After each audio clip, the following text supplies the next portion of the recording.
sasabihin ng young guns na we're just bluffing too much. I'm not bluffing.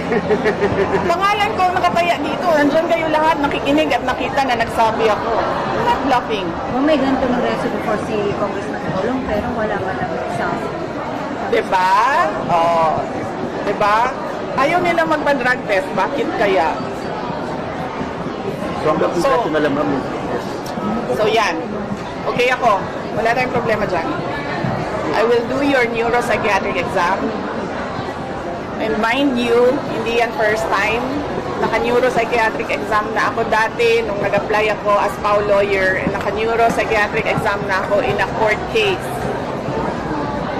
So, pangatlong neuropsychiatric exam ko na ito na kung sakasakali, pag-i-call nila ang dare ko.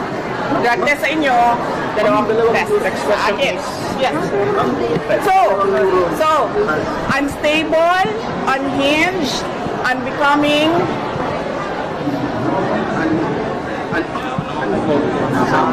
and sound mind. Meron pa isang an, ulitin nyo na lang. Yes. I'm not any of those. Ang problema kasi ngayon sa mga politiko, they have never seen a politician who has nothing to lose. They have never seen a politician na IDGAF. Kung sa Bisaya pa, bala mo din na kapigdumog ko sa kanal. Yan ang problema. Kasi, I am not like them. And ang tendency sa mga ganito na mga tao, sasabihin nila, crazy, lukaret, luka-luka, buang, desperada. Bakit daw ako desperada? I am Vice President of the Republic of the Philippines. I am not going anywhere. So anong ikakadesperada ko? Diba? So yan yung problema dyan. Yan yung problema nila. Because they've never seen anything like Sara Duterte. Hindi ako maareglo. Hindi ako mabayaran ng budget. Hindi ako mabayaran ng pera. Laki ng problema nila. Kasi ngayon,